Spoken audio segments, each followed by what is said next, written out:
നമസ്കാരം. നിത്യജ്യോതിഷത്തിലേക്ക് എല്ലാ മാന്യ പ്രേക്ഷകർക്കും സ്വാഗതം. 2025 ജൂലൈ മാസം 4-ാം തീയതി 1200-ാം ആണ്ട് മിഥുന മാസം 20-ാം തീയതി വെള്ളിയാഴ്ച. ഇന്ന് വെള്ളിയാഴ്ചയാണ്. ചിത്തിര നക്ഷത്രമാണ്. നക്ഷത്രം ദോഷപ്രദമല്ല. വെള്ളിയാഴ്ച നല്ല ദിവസമാണ്. ശുക്രവാരം, ശുക്രൻ്റെ ദിവസമാണ് വെള്ളിയാഴ്ച. അപ്പോൾ ഇന്ന് ശുഭകാര്യങ്ങൾക്ക് അനുകൂലപ്രദമാണ്. നമുക്ക് ശുഭപ്രദമായ കാര്യങ്ങൾക്കെല്ലാം ഇറങ്ങാം. സന്തോഷം തരുന്ന ദിവസമാണ്. സമാധാനം കിട്ടുന്ന ദിവസമാണ് വെള്ളിയാഴ്ച. ശുക്രൻ്റെ ദിവസമാണ്. അപ്പോൾ നമുക്കിന്ന് എന്ത് കാര്യത്തിനും ഇറങ്ങാം. മിഥുന മാസത്തിലെ ചിത്തിര നക്ഷത്രം ബർത്ത്ഡേ ആയിട്ട് വന്നിട്ടുള്ളവർക്ക് ഒരു വർഷത്തെ ഫലത്തെയാണ് ചിന്തിക്കുന്നത്. ശുക്രനെ കൊണ്ട് ചിന്തിക്കേണ്ട എന്താണ്? നല്ല വീട്, നല്ല വാഹനം, വിവാഹം നടക്കാത്തവർക്ക് വിവാഹം, ദാമ്പത്യ ജീവിതത്തിൽ എന്തെങ്കിലും പ്രോബ്ലംസ് അനുഭവിക്കുന്നവർക്ക് അത് പരിഹരിക്കപ്പെടും.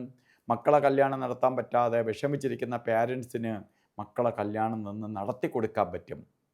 വലിയ കാര്യമാണ്. കാരണം അച്ഛനും അമ്മയ്ക്കും സമയം മോശമാണെങ്കിൽ പിള്ളേരുടെ കല്യാണം ഡിലേ ആവുന്നതായിട്ട് കണ്ടിട്ടുണ്ട്. പിള്ളേരുടെ സമയം മോശമാണെങ്കിൽ പോലും അച്ഛനും അമ്മയ്ക്കും ഇപ്പം നിന്ന് കല്യാണം നടത്തി കൊടുക്കണം. മക്കളെ കല്യാണം മോളെ പിടിച്ച് ഒരു പയ്യനെ ഏൽപ്പിക്കേണ്ട സമയമാണ്. ആ സമയത്ത് ആണെങ്കിൽ കല്യാണം നടക്കും. അവർക്ക് സന്തോഷപ്രദമായ അവസ്ഥകൾ ഉണ്ടാവും. അപ്പോൾ ഇതിനെല്ലാം കൊള്ളാവുന്ന സമയമാണ് ഈ ഒരു വർഷക്കാലം. അപ്പോൾ അതിനു വേണ്ടി നമുക്ക് നല്ല പോലെ പ്രയത്നിക്കണം. അതുപോലെ തന്നെ ഇന്നും ഓരോ കാര്യത്തിന് ഇറങ്ങുമ്പോൾ രാവുകാലത്തിന് പ്രാധാന്യം കൊടുക്കണം. ശരിക്ക് 10:30 തൊട്ട് 12 മണി വരെ എന്ന് കലണ്ടറിൽ രാവുകാലം രേഖപ്പെടുത്തിയിട്ടുണ്ടെങ്കിലും 10:55 രാവുകാലം തുടങ്ങുകയുള്ളൂ. 12 മണിക്ക് തീരില്ല. 12:29 രാവുകാലം അവസാനിക്കുകയുള്ളൂ.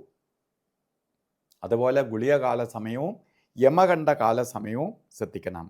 7:48 തൊട്ട് 9:20 വരെ ഗുളികനും 3:37 തൊട്ട് 5:12 വരെ യമകണ്ഠനും. ഈ രണ്ട് സമയവും നിങ്ങൾ ഒരു ശുഭകാര്യങ്ങൾക്കും എടുക്കരുത്.